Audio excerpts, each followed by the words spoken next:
वैशंपायन जी कहते हैं, महाराज जन्मेजय इस प्रकार कहे जाने पर कुंती अपने पति कुरुश्रेष्ठ वीरवर राजा पांडु से इस प्रकार बोली, धर्मज्ञ, आप मुझसे किसी तरह ऐसी बात ना कहें कि मैं आपकी धर्म पत्नी हूं और कमल के समान विशाल नेत्रों वाली आप पे ही अनुराग रखती हूं। महाबाहु वीर भारत, आप ही मेरे गर्भ से धर्मपूर्वक अनेक पराक्रमी पुत्र उत्पन्न करेंगे। नरश्रेष्ठ, मैं आपके साथ ही स्वर्गलोक में चलूंगी।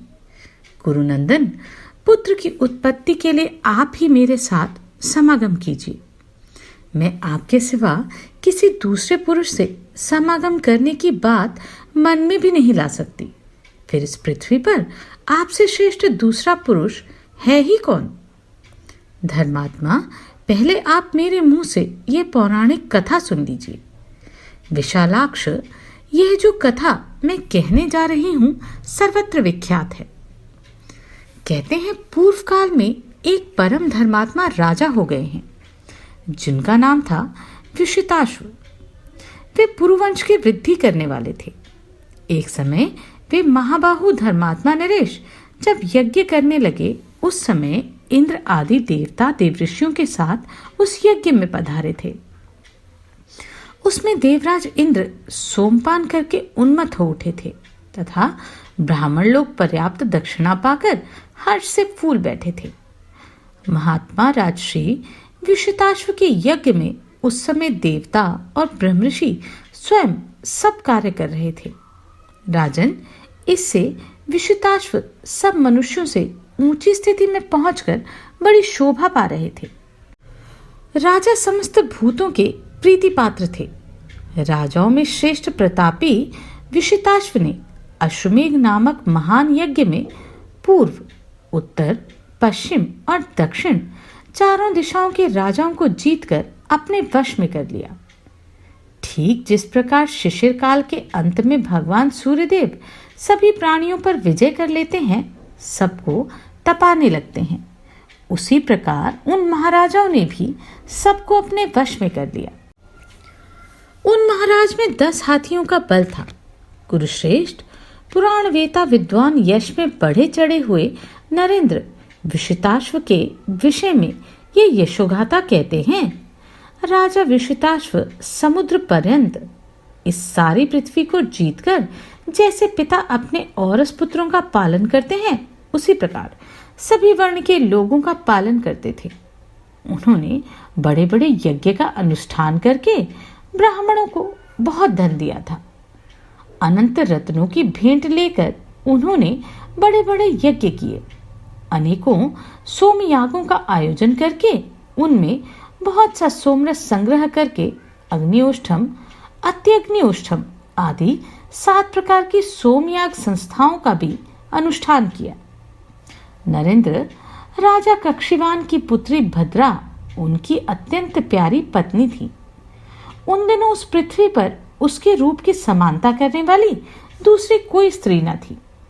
मैंने सुना है वे दोनों पति पत्नी एक दूसरे को अत्यधिक प्रेम करते थे। पत्नी के प्रति अत्यंत कामासक्त होने के कारण राजा विशिताश्व राजयक्ष्मा के शिकार हो गए। इस कारण वे थोड़े ही समय में सूर्य की भांति अस्त हो गए। उन महाराज के परलोकवासी हो जाने पर उनकी पत्नी को बड़ा दुख हुआ। नरव्याघ्र, जनेश्वर, हमने सुना है कि भद्रा के तब तक कोई पुत्र नहीं हुआ था। इस कारण वह अत्यंत दुख से आतुर होकर विलाप करने लगी। वह विलाप सुनिए।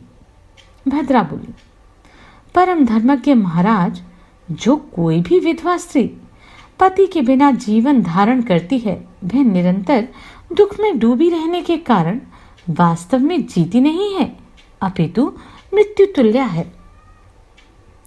क्षत्रिय शिरोमणि, पति के न रहने पर नारी की मृत्यु हो जाए, इसी में उसका कल्याण है। अतः मैं भी आपके ही मार्ग पर चलना चाहती हूँ। प्रसन्न होइए और मुझे अपने साथ ले चलिए। आपके बिना एक क्षण भी जीवित रहने का मुझ में उत्साह नहीं है। राजन, कृपा कीजिए और यहाँ से शीघ्र मुझे ले चलिए। नरश्रेष्ठ, आप जहाँ कभी ना लौटने के लिए गए हैं, वहाँ का मार्ग समतल हो या विषम, मैं आपके पीछे पीछे अवश्य चलूंगी। राजन, मैं छाया की भांति आपके पीछे लगी रहूंगी एवं सदा आपकी आज्ञा के अधीन रहूंगी। नरव्याघ्र, मैं सदा आपके प्रिय और हित में लगी रहूंगी। कमल के समान नेत्रों वाले महाराज, आपके बिना आज से हृदय को सुखा देने वाले कष्ट और मानसिक चिंताएं मुझे सताती रहेंगी। मुझ अभागिनी ने निश्चय ही कितने ही जीवन संगियों में विछोह कराया होगा, इसलिए आज आपके साथ मेरा वियोग घटित हुआ है। महाराज, जो स्त्री पति से बिछुड़ जाने पर 2 घड़ी भी जीवन धारण करती है, वह पापिनी नरक में पड़ी हुई सी दुख में जीवन बिताती है। राजन, पूर्व जन्म के शरीर में स्थित रहकर मैंने एक साथ रहने वाले कुछ स्त्री पुरुषों में अवश्य वियोग कराया है। उन्हीं पाप कर्मों द्वारा मेरे पूर्व शरीरों में जो बीज रूप से संचित हो रहा था, वही यह आपके वियोग का दुख आज मुझे प्राप्त हुआ है। महाराज, मैं दुख में डूबी हुई हूँ, अतः आज से आपके दर्शन की इच्छा रखकर मैं कुश के बिछौने पर सोऊंगी। नरश्रेष्ठ नरेश्वर, करुण विलाप करती हुई मुझ दीन दुखिया अबला को आज अपना दर्शन और कर्तव्य का आदेश दीजिए। कुंती ने कहा, महाराज, इस प्रकार जब राजा के शव का आलिंगन करके वह बार बार अनेक प्रकार से विलाप करने लगी, तब आकाशवाणी हुई, भद्रे, उठो और जाओ। इस समय मैं तुम्हें वर देता हूं। चारुहासिनी, मैं तुम्हारे गर्भ से कई पुत्रों को जन्म दूंगा। वरारोहे, तुम ऋतु स्नान होने पर चतुर्दशी या अष्टमी की रात में अपनी शैया पर मेरे इस शव के साथ सो जाना। आकाशवाणियों कहने पर पुत्र की इच्छा रखने वाली पतिव्रता भद्रा देवी ने पति की पूर्वोक्त आज्ञा का अक्षरक्ष पालन किया। भरत श्रेष्ठ, रानी भद्रा ने उस शव के द्वारा 7 पुत्र उत्पन्न किए, जिनमें 3 शालव देश के और 4 मद्र देश के शासक हुए। भरत शिरोमणि, इसी प्रकार आप भी मेरे गर्भ से मानसिक संकल्प द्वारा अनेक पुत्र उत्पन्न कर सकते हैं, क्योंकि आप तपस्या और योग बल से संपन्न हैं। वैशंपायन जी कहते हैं, जन्मेजय, कुंती के यूं कहने पर धर्मराजा पांडु ने देवी कुंती से पुनः यह धर्मयुक्त बात कही। पांडु बोले, कुंती, तुम्हारा कहना ठीक है। पूर्व काल में राजा विश्वाताश्व ने जैसा तुमने कहा है वैसा ही किया था।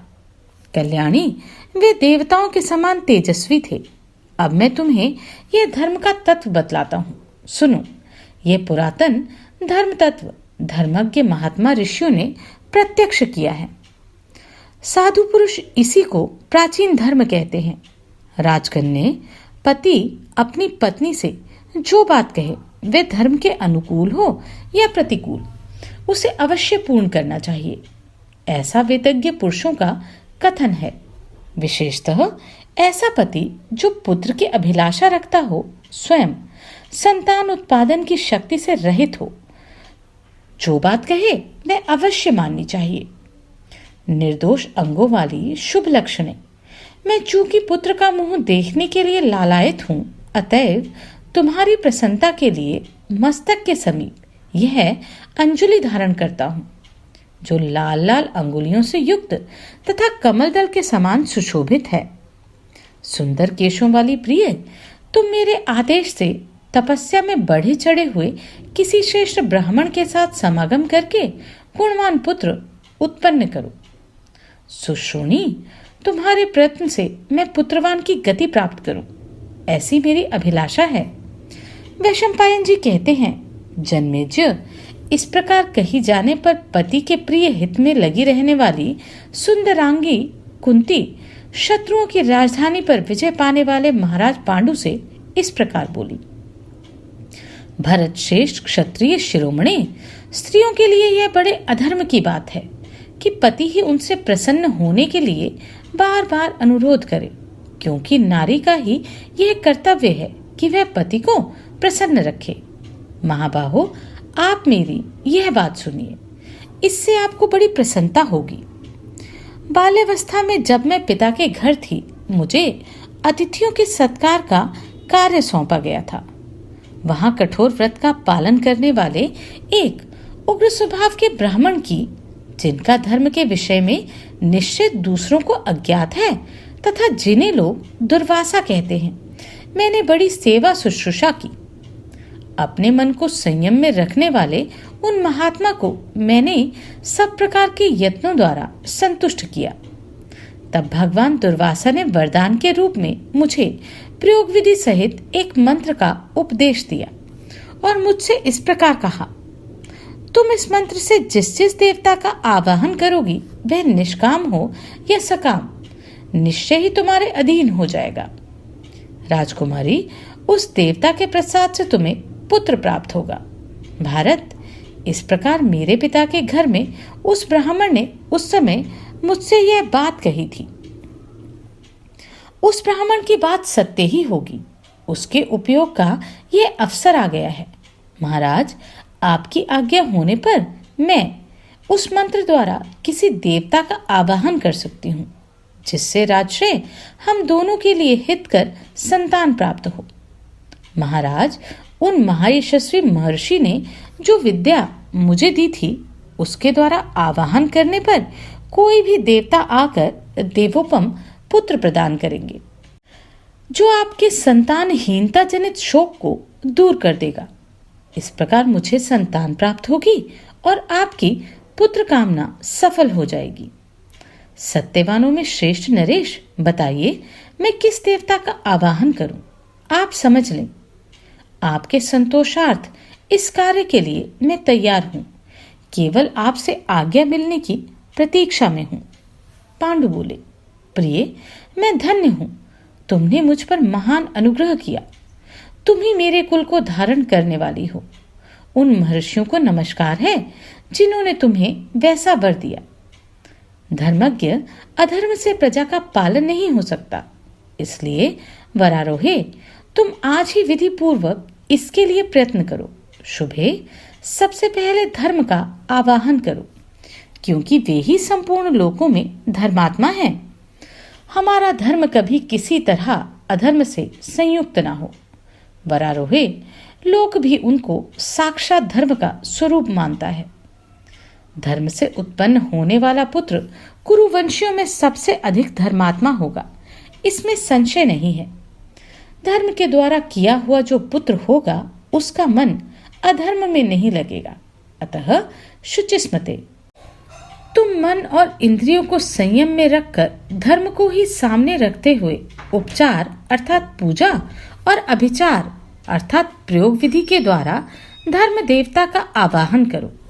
वैशंपायन जी कहते हैं, राजन, अपने पति पांडु के यूं कहने पर नारियों में श्रेष्ठ कुंती ने तथास्तु कहकर उन्हें प्रणाम किया और आज्ञा लेकर उनकी परिक्रमा की। वैशंपायन जी कहते हैं, जन्मेजय, जब गांधारी को गर्भ धारण किए 1 वर्ष बीत गया, उस समय कुंती ने गर्भ धारण करने के लिए अच्युत स्वरूप भगवान धर्म का आवाहन किया। देवी कुंती ने बड़ी उतावली के साथ धर्म देवता के लिए पूजा के उपहार अर्पित किए। तत्पश्चात पूर्व काल में महर्षि दुर्वासा ने जो मंत्र दिया था, उसका विधि पूर्वक जप किया। तब मंत्र बल से आकृष्ट हो भगवान धर्म सूर्य के समान तेजस्वी विमान पर बैठकर उस स्थान पर आए जहां कुंती देवी जप में लगी हुई थी। तब धर्म ने हंसकर कहा, कुंती, बोलो, तुम्हें क्या दूं? धर्म के द्वारा हास्य पूर्वक यह पूछने पर कुंती बोली, मुझे पुत्र दीजिए। तदनंतर योग मूर्ति धारण किए हुए धर्म के साथ समागम करके सुंदरांगी कुंती ने एक ऐसे पुत्र को प्राप्त किया जो समस्त प्राणियों का हित करने वाला था। तदनंतर जब चंद्र ज्येष्ठा नक्षत्र पर थे, सूर्य तुला राशि पर विराजमान थे। शुक्ल पक्ष की पूर्णा नाम वाली पंचमी तिथि थी और अत्यंत श्रेष्ठ अभिजीत नामक 8वां मुहूर्त विद्यमान था। उस समय कुंती देवी ने एक उत्तम पुत्र को जन्म दिया जो महान यशस्वी था। उस पुत्र के जन्म लेते ही आकाशवाणी हुई, यह श्रेष्ठ पुरुष धर्मात्माओं में अग्रगण्य होगा और इस पृथ्वी पर पराक्रमी एवं सत्यवादी राजा होगा। पांडु का यह प्रथम पुत्र युधिष्ठिर नाम से विख्यात हो, तीनों लोकों में प्रसिद्ध एवं ख्याति प्राप्त करेगा। यह यशस्वी, तेजस्वी तथा सदाचारी होगा। उस धर्मात्मा पुत्र को पाकर राजा पांडु ने पुनः आग्रह पूर्वक कुंती से कहा, प्रिय, क्षत्रियों को बल से ही बड़ा कहा गया है, अतः एक ऐसे पुत्र का वरण करो जो बल में सबसे श्रेष्ठ हो। जैसे अश्वमेघ सब यज्ञों में श्रेष्ठ है, सूर्यदेव संपूर्ण प्रकाश करने वालों में प्रधान है और ब्राह्मण मनुष्यों में श्रेष्ठ है, उसी प्रकार वायुदेव बल में सबसे बढ़ चढ़कर हैं। अतः सुंदरी, अब की बार तुम पुत्र प्राप्ति के उद्देश्य से समस्त प्राणियों द्वारा प्रशंसित देवश्रेष्ठ वायु का विधि पूर्वक आवाहन करो। वे हम लोगों के लिए जो पुत्र देंगे वह मनुष्यों में सबसे अधिक प्राण शक्ति से संपन्न और बलवान होगा। स्वामी के इस प्रकार कहने पर कुंती ने तब वायुदेव का ही आवाहन किया। तब महाबली वायु मृग पर आरूढ़ हो कुंती के पास आए और यूं बोले, कुंती, तुम्हारे मन में जो अभिलाषा हो वो कहो, मैं तुम्हें क्या दूं? कुंती ने लज्जित होकर मुस्कुराते हुए कहा, सुरश्रेष्ठ, मुझे एक ऐसा पुत्र दीजिए जो महाबली और विशालकाय होने के साथ ही सबके घमंड को चूर करने वाला हो। वायुदेव से भयंकर पराक्रमी महाबाहु भीम का जन्म हुआ। जन्मेजय उस महाबली पुत्र को लक्ष्य करके आकाशवाणी ने कहा, यह कुमार समस्त बलवानों में श्रेष्ठ है। भीमसेन के जन्म लेते ही एक अद्भुत घटना यह हुई कि अपनी माता की गोद से गिरने पर उन्होंने अपने अंगों से एक पर्वत की चट्टान को चूर चूर कर दिया। बात यह थी कि यदुकुल नंदिनी कुंती प्रसव के 10वें दिन पुत्र को गोद में लिए उसके साथ एक सुंदर सरोवर के निकट गई और स्नान करके लौटकर देवताओं की पूजा करने के लिए कुटिया से बाहर निकली। भरत नंदन वह पर्वत के समीप होकर जा रही थी। इतने में ही उसको मार डालने की इच्छा से एक बहुत बड़ा व्याघ्र उस पर्वत की कंदरा से बाहर निकल आया। देवताओं के समान पराक्रमी कुरुश्रेष्ठ पांडु ने उस व्याघ्र को दौड़ते आते देख धनुष खींच लिया और 3 बाणों से मारकर उसे विदीर्ण कर दिया। उस समय वह अपनी विकट गर्जना से पर्वत की सारी गुफा को प्रतिध्वनित कर रहा था। कुंती बाघ के भय से सहसा उछल पड़ी। उस समय उसे इस बात का ध्यान नहीं रहा कि मेरी गोद में भीमसेन सो रहा है। उतावली में वह वज्र के समान शरीर वाला कुमार पर्वत के शिखर पर गिर पड़ा। गिरते समय उसने अपने अंगों से इस पर्वत की शिला को चूर्ण विचूर्ण कर दिया। पत्थर की चट्टान को चूर चूर हुआ देख महाराज पांडु बड़े आश्चर्य में पड़ गए। जब चंद्रमा मघा नक्षत्र पर विराजमान थे, बृहस्पति सिंह लगन में थे और सूर्यदेव दोपहर के समय आकाश के मध्य भाग में तप रहे थे। उस समय पुण्यमयी त्रयोदशी तिथि को मैत्र मुहूर्त में कुंती देवी ने अविचल शक्ति वाले भीमसेन को जन्म दिया था। भरत श्रेष्ठ भूपाल, जिस दिन भीमसेन का जन्म हुआ था उसी दिन हस्तिनापुर में दुर्योधन की भी उत्पत्ति हुई थी। भीमसेन के जन्म लेने पर पांडु ने फिर इस प्रकार विचार किया कि मैं कौन सा उपाय करूं जिससे मुझे सब लोगों से श्रेष्ठ उत्तम पुत्र प्राप्त हो। यह संसार दैव तथा पुरुषार्थ पर अविलंबित है। इनमें दैव तभी सुलभ होता है जब समय पर उद्योग किया जाए। मैंने सुना है कि देवराज इंद्र ही सब देवताओं में प्रधान हैं। उनमें अथाह बल और उत्साह है। वे बड़े पराक्रमी एवं अपार तेजस्वी हैं। मैं तपस्या द्वारा उन्हीं को संतुष्ट करके महाबली पुत्र प्राप्त करूंगा। वे मुझे जो पुत्र देंगे वह निश्चय ही सबसे श्रेष्ठ होगा तथा संग्राम में अपना सामना करने वाले मनुष्यों तथा मनुष्यत्र प्राणियों को भी मारने में समर्थ होगा। अतः मैं मन, वाणी और क्रिया द्वारा बड़ी भारी तपस्या करूंगा। ऐसा निश्चय करके कुरुनंदन महाराज पांडु ने महर्षियों से सलाह लेकर कुंती को शुभदायक संवत्सर व्रत का उपदेश किया। और भारत वे महाबाहु धर्मात्मा पांडु स्वयं देवताओं के ईश्वर इंद्रदेव की आराधना करने के लिए चित्तवृत्तियों को अत्यंत एकाग्र करके एक पैर से खड़े हो सूर्य के साथ साथ उग्र तप करने लगे। अर्थात सूर्योदय होने के साथ एक पैर से खड़े होते और सूर्यास्त तक उसी रूप में खड़े रहते। इस तरह दीर्घकाल व्यतीत हो जाने पर इंद्रदेव उन पर प्रसन्न हो उनके समीप आए और इस प्रकार बोले, राजन, मैं तुम्हें ऐसा पुत्र दूंगा जो तीनों लोकों में विख्यात होगा। वह ब्राह्मणों, गौओं तथा सुहृदों को अभिष्ट मनोरथ की पूर्ति कराने वाला होगा, शत्रुओं को शोक देने वाला और समस्त बंधु बांधवों को आनंदित करने वाला। मैं तुम्हें संपूर्ण शत्रुओं का विनाश करने वाला सर्वश्रेष्ठ पुत्र प्रदान करूंगा। महात्मा इंद्र के यूं कहने पर धर्मात्मा कुरुनंदन महाराज पांडु बड़े प्रसन्न हुए और देवराज के वचनों का स्मरण करते हुए कुंती से बोले, कल्याणी, तुम्हारे व्रत का भावी परिणाम मंगलमय है। देवताओं के स्वामी इंद्र हम लोगों पर संतुष्ट हैं और तुम्हें तुम्हारे संकल्प के अनुसार श्रेष्ठ पुत्र देना चाहते हैं। वह अलौकिक कर्म करने वाला यशस्वी, शत्रुदमन, नीतिज्ञ, महामना, सूर्य के समान तेजस्वी, दुर्धष्ट, कर्मठ तथा देखने में अत्यंत अद्भुत होगा। सुश्रोणी, अब ऐसे पुत्र को जन्म दो जो क्षत्रियोचित तेज का भंडार हो। पवित्र मुस्कान वाली कुंती, मैंने देवेंद्र की कृपा प्राप्त कर ली है, अब तुम उन्हीं का आवाहन करो। वैशंपायन जी कहते हैं, महाराज पांडु के यूं कहने पर यशस्विनी कुंती ने इंद्र का आवाहन किया। तदनंतर देवराज इंद्र आए और उन्होंने अर्जुन को जन्म दिया। वह फागुन मास में दिन के समय पूर्वा फागुनी और उत्तरा फागुनी नक्षत्रों के संधि काल में उत्पन्न हुआ। फागुन मास और फागुनी नक्षत्र में जन्म लेने के कारण उस बालक का नाम फागुन हुआ। कुमार अर्जुन के जन्म लेते ही अत्यंत गंभीर नाद से समूचे आकाश को गुंजाती हुई आकाशवाणी ने पवित्र मुस्कान वाली कुंती को संबोधित करके समस्त प्राणियों और आश्रमवासियों के सुनते हुए अत्यंत स्पष्ट भाषा में इस प्रकार कहा, कुंती भोज कुमारी, यह बालक कार्तवीर्य अर्जुन के समान तेजस्वी, भगवान शिव के समान पराक्रमी और देवराज इंद्र के समान अजय होकर तुम्हारे यश का विस्तार करेगा।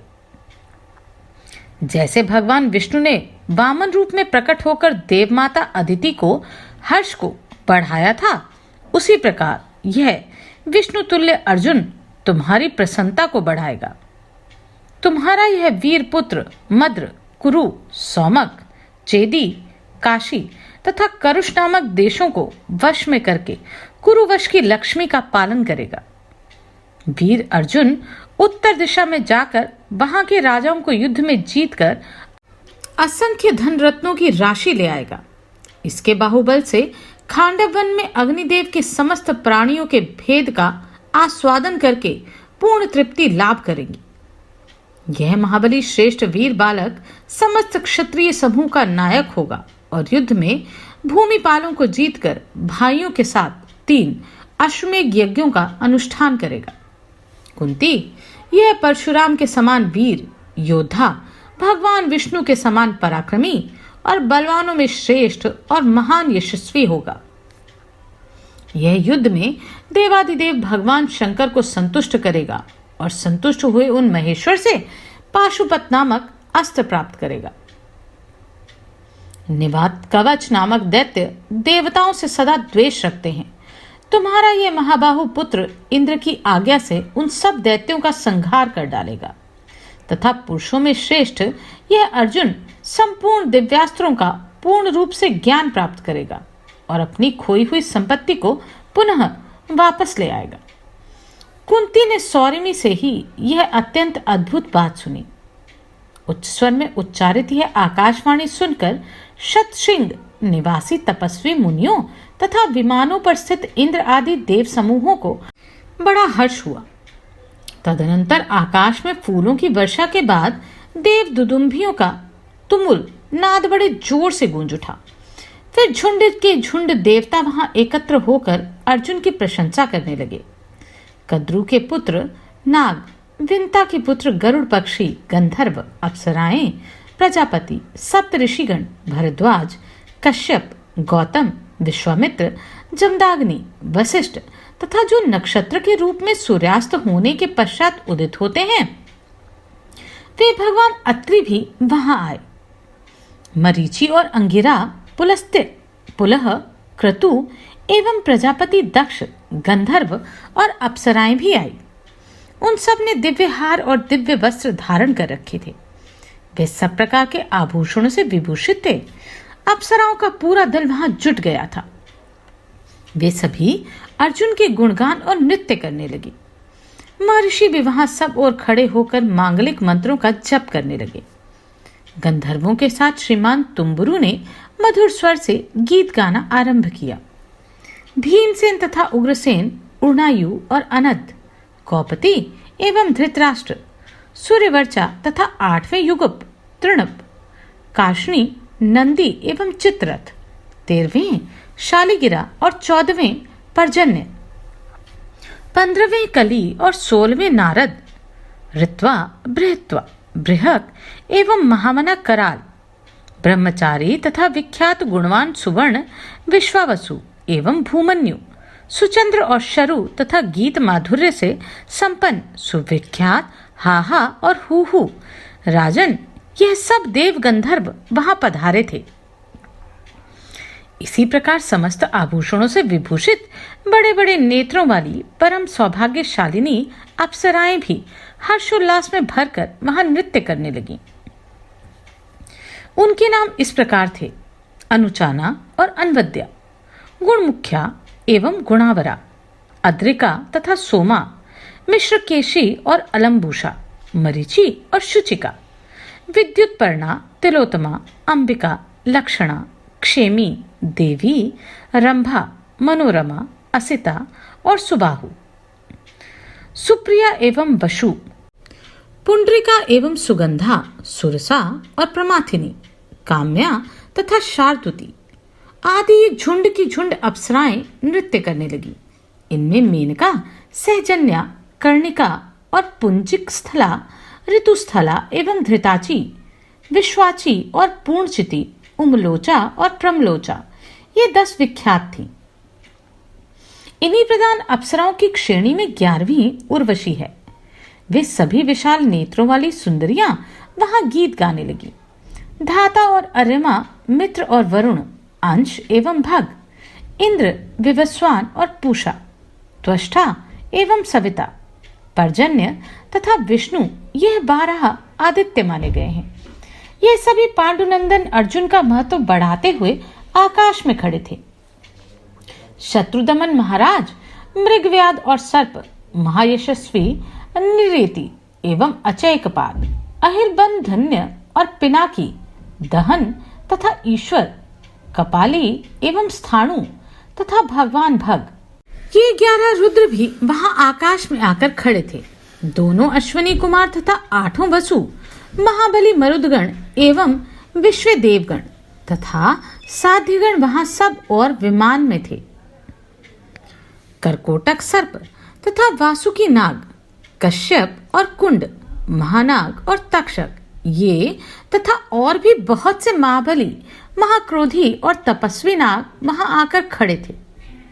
ताक्षर्य और अरिष्ट नेमी, गरुड़ एवं अस्थिध्वज, अरुण तथा आरुणी विंता के ये पुत्र भी उस उत्सव में उपस्थित थे। वे सब देवगण विमान और पर्वत के शिखर पर खड़े थे। उन्हें तपसिद्ध महर्षि ही देख पाते थे, दूसरे लोग नहीं। ये महान आश्चर्य देखकर वे श्रेष्ठ मुनिगण बड़े विस्मय में पड़े। तब से पांडवों के प्रति उनमें अधिक प्रेम और आदर का भाव पैदा हो गया। तदनंतर महायशस्वी राजा पांडु पुत्र लोभ से आकृष्ट हो अपनी धर्मपत्नी कुंती से फिर कुछ कहना चाहते थे, किंतु कुंती उन्हें रोकती हुई बोली, आर्यपुत्र, आपत्ति काल में भी 3 से अधिक चौथी संतान उत्पन्न करने की आज्ञा शास्त्रों ने नहीं दी है। इस विधि के द्वारा 3 से अधिक चौथी संतान चाहने वाली स्त्री स्ववैरिणी होती है और 5वें पुत्र को उत्पन्न होने पर तो वह कलूटा समझी जाती है। विद्वान, आप धर्म को जानते हुए भी प्रमाद से कहने वाले के समान धर्म का लोप करके अब फिर मुझे संतान उत्पत्ति के लिए क्यों प्रेरित कर रहे हैं? पांडु ने कहा, प्रिय, वास्तव में धर्मशास्त्र का ऐसा ही मत है। तुम जो कहती हो वह ठीक ही है।